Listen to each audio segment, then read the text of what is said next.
How do you figure out a profitable niche for your business? That is what we're going to talk about today. I'm going to break down the 3 parts of what makes a profitable niche and give you my best tips, which have worked for well over 1,000 students at this point, to identify your own profitable niche.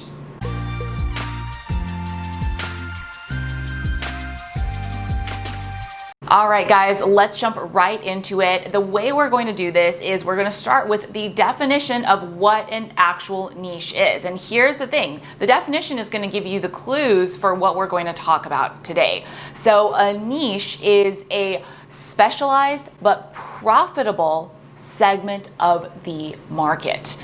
And that gives you the exact 3 steps that we are going to break out to identify your own profitable niche. So let's work backwards. The first part that we're going to talk about is that last part of that definition of the market. Here's the thing. There is a lot of bad advice out there on how to figure out your business idea, how to identify your niche, how to get super specialized. And some of that advice, maybe, which you might have done, includes to, for example, just sit down and do this really targeted ideal client exercise, figure out who your ideal client is, what their name is, where they live, what their favorite color is, all of that.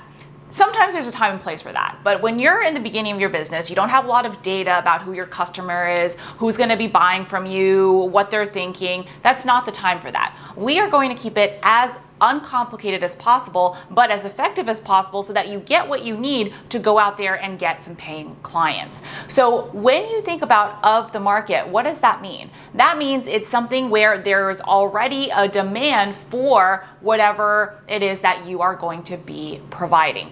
Ultimately, at the end of the day, building a business is about solving a problem. It really is that simple. Solving a problem that people are willing to pay for. And that really is the key. So you don't have to get super creative with a brand new idea that no one has ever heard of. You don't have to come up with something that only you can provide. That's very unlikely. That's why there's only one Amazon, one Facebook, for example. All you need to do is figure out, okay, what are things that I can provide that others are already paying for?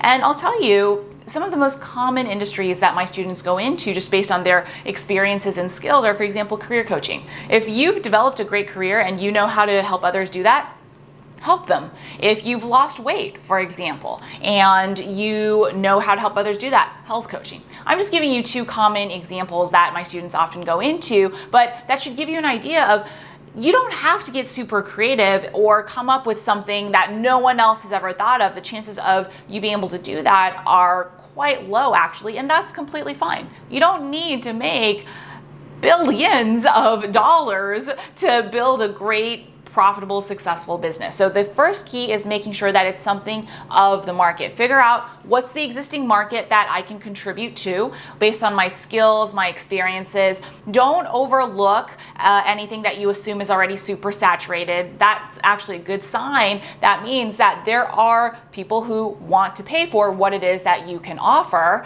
And then let's move on to step 2. So working backwards, remember, a niche is a specialized but profitable segment of the market. Area, step number 2, whatever you want to call it, is to figure out, okay, is this going to be a profitable niche for me? And I've got a quick, I don't want to say trick, but a quick, really cool tip that's going to help you figure out how profitable it's going to be. So what that is to really think about, and maybe you need to talk to some people who you could potentially help to get clear, how do they really feel? What's the emotion they have when they think about the problem that I can help them solve? How strong is that emotion? And I'm gonna give you some examples. So, for example, if you help people lose weight, right? How strong is the emotion of your ideal client when they think about wanting to lose weight? Like, oh my gosh, I cannot spend another day not fitting into that old pair of jeans, not looking and feeling my best, and so on and so forth, and not having the best energy, right? That's a strong emotion. Same thing for, let's say, career coaching, right? I just cannot spend another day in this job where my boss micromanages me, does not appreciate me, and you know what? They just promoted my coworker who does 10 times less than what I do, but he just schmoozes with the boss, and that's why he got promoted, and I need to find a new job that recognizes and appreciates me. That's a strong emotion. Compare that to, for example, if you are saying, hey, look, I'm going to teach you or help you teach your kids, or not help you, I'm going to teach your kids how to learn to draw. This is not so strong. I'm going to teach you to organize your house. It's there. And so what you have to do, I'm not saying to, by the way, those two examples I just gave of not so strong emotions, those are actually successful businesses that I've had past students do. So where I'm going with this is you need to identify where the strong emotion is, but if your current idea or the niche you're wanting to go into or thinking about going into isn't creating that strong emotion in your future ideal clients, your potential clients, it's not about saying, okay, I just need to give up on that idea. It's about figuring out what's a variation of this offer, this problem that I want to solve that does create the strong emotion, right? So using the two examples I just shared, let's start with the I help you clean your or organize your home. So if you've heard of Marie Kondo, you know that there is a way to create a very strong emotion and demand for this. And I'm thinking of a pair of students I worked with who really got clear on where's the strong emotion for someone who would want to have a really clean home. And what they did was they went out and talked to all different sorts of people who they thought might want this. And what they landed on was that, you know what, new parents who are super busy, who have jobs, and their kids are just completely messing up the home, and they just feel overwhelmed when they look at their home. They don't have the sense of calm or peace. They have a huge sense of relief when someone can say to them, hey, I'm going to help you organize your home so that you can play with your kids, your home can be clean, you can have people over and not feel embarrassed, and you're going to be able to look and feel at peace with how calm and organized things are. So what they figured out was, okay, the emotion is there, but it's not just for anyone to have a clean home. It's specifically for new parents whose homes are messier than normal, right? And who have a lot going on and they don't have time to clean their home or organize things. And it really means a lot to them to feel like they have control over their lives and to have a beautiful home, to be able to do so and to do so quickly. So there was that strong emotion. With the example of I'm going to teach your kids to draw, what I worked on with that student was, okay, so obviously parents love their kids and want the best for them. So there's already a good amount of that strong emotion there. However, how can we tie this into it even more? Well, what are the reasons that parents feel strongly about investing in their kids? What are they hoping for? What are the strong emotions there? Oh, well, when I help kids and they learn to draw, they become more confident, right? They become more creative. They have a lot more fun. It actually really affects other areas of their life. They actually have a lot of fun and they make friends in my classes. And so, okay, those are the things that create strong emotions. And that's the audience I'm talking to. And that's the tool, the teaching their kids how to draw is the tool that gets those things, those other results that create those strong emotions. And so another great way to think about this, notice I'm sharing a few different ways to think about this because I found over the years that different ways of talking through this and thinking through it work for different people. So one of these areas will hopefully click for you is to think about it in terms of primary and secondary kind of tiers of profitability. The primary tiers really relate to helping someone get, the dream weight, be hot. Get the dream career, get the dream finances, things like that create really strong emotions. And those are really common to pretty much all people. And you can think about for yourself what kind of emotions those evoke in you. Maybe the dream partner, the dream love, right? Those areas. Now, if you don't help people with that, then what you need to think about is, okay, what am I actually doing? What is the result of the result that I'm helping someone with that does create that strong emotion? So we just shared that for the people teaching new parents how to really keep their home organized and just not have yet another thing to be overwhelmed about when they have young kids, it's that sense of calmness and control and just that, oh my gosh, things are gonna be okay.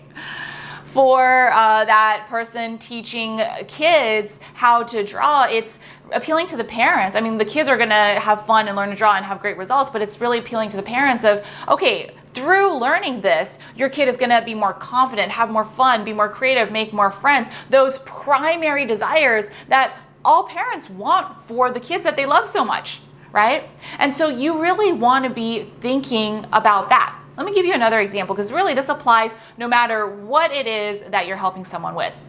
I'm thinking of another past student who was a stress coach for busy professionals. So you might think, oh, stress coaching, I guess I would like to be less stressed, but where's the strong, emotion for that? Who's the person who's really going to care about that?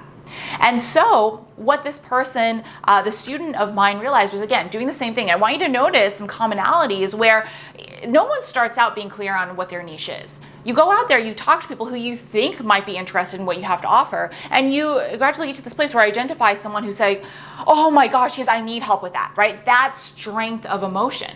And then you understand, okay, who are they? What exactly is making them feel so strongly about this? And where can I continue to apply that to other people as well? And we're going to talk about that in the third part of this. But first, let's wrap up the profitability section. And so what she realized was that there were some very stressed high-level executives who knew that their stress was affecting their performance at work and their ability to separate their work and personal life. Maybe they weren't able to sleep well because of all the stress at work. Maybe they weren't able to really focus on their time with their loved ones, with their partners, with their kids because of all their stress at work. And so what she realized was, okay, it's not just someone with a normal level of stress. Like if you just have a normal job and you've got a little bit of stress, but it's not really bothering you that much, that wasn't her audience. What she realized was, okay, it's those really busy high-level executives who have a lot of pressure and whose jobs depend on them managing it well. And what they're really wanting, right, that help with is that sense of relief of, okay, I can be present with my partner. My marriage, my partnership, my relationship is not going to suffer. I can be there for my kids. And I can show up at work and continue to be the top dog or whatever, right? And so what you're noticing is that through talking to people, through identifying that strong emotion in the audience of the market, the segment of the market that has that strong emotion, you're gradually and very naturally identifying that niche. So I want you to notice how we're approaching you identifying that niche in a very natural way. And to be honest, this is how you're going to get to profitability the fastest, instead of trying to take a really theoretical approach of doing this exercise and doing this exercise. No, follow the core emotions, because that's what's going to drive your audience to want to buy from you, right?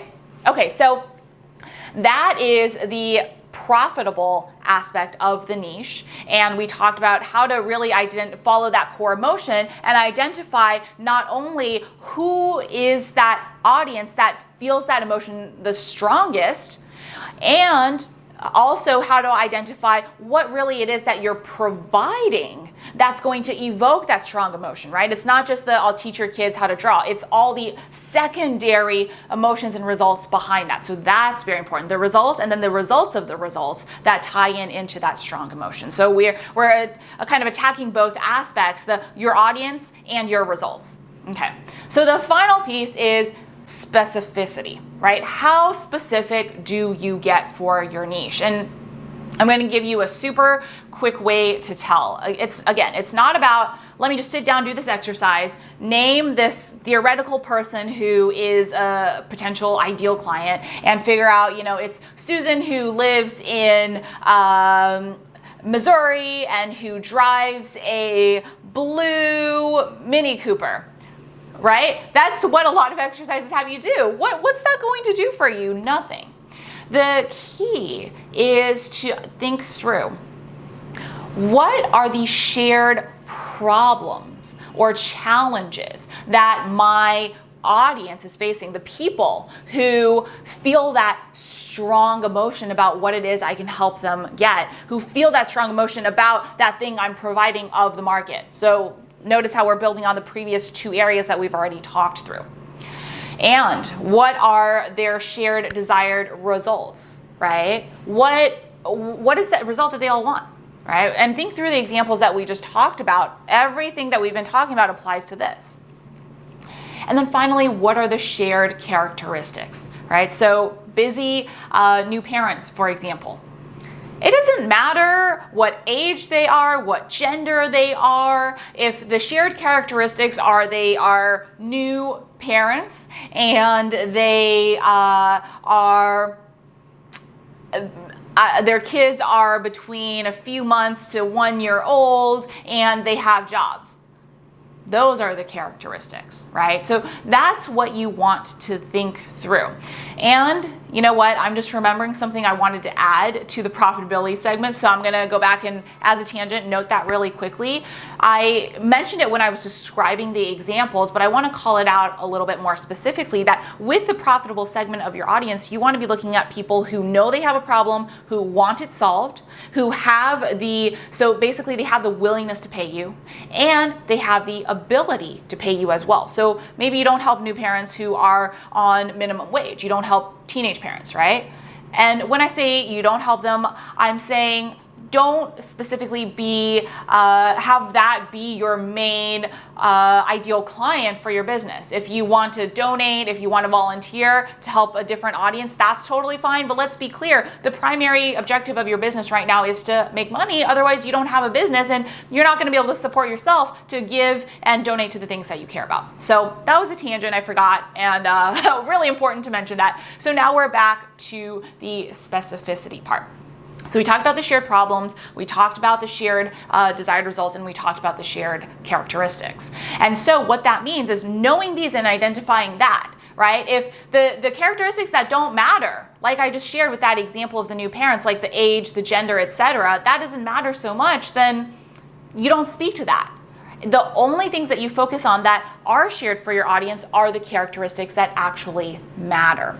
And what that leaves you is, okay, how do I help those people specifically? So busy new parents, they're short on time. They probably want something really quick and easy, and they don't want it to be complicated. Just giving you some high-level examples.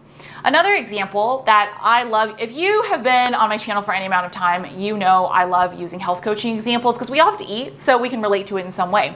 But for example, let's say I'm a health coach for busy professionals who just want to lose a little bit of weight and get lean.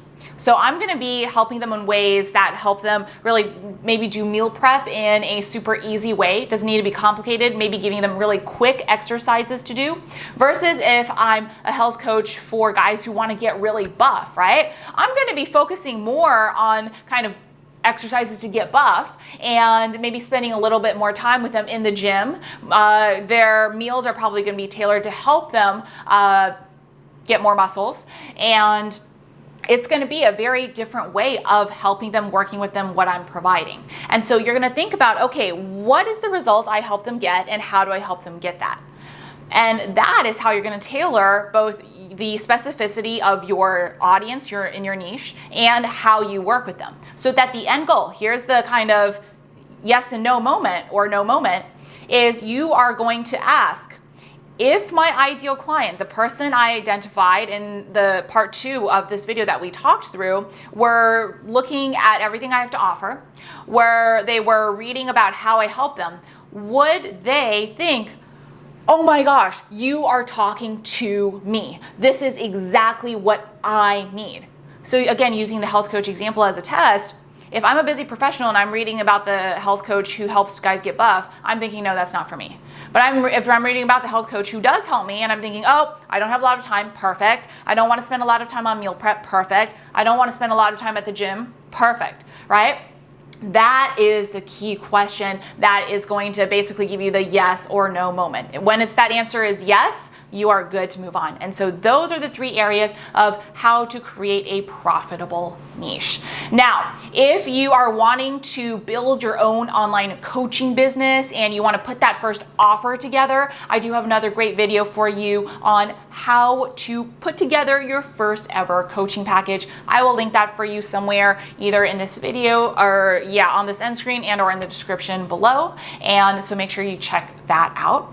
And I do have a really great PDF for you as well on a great Escape Velocity Plan workbook that's going to help you work through and guide you step by step through setting up your online coaching business from 0 to 6 figures. So if you want that, you can go ahead. I'll pop the link somewhere again on the screen and or in the description below, and you can go ahead and sign up for that and get that right away. If you found this helpful, let me know in the comments. Go ahead and hit that subscribe button so that you are notified every week when I release a brand new video on building your own online business. And I will see you next time.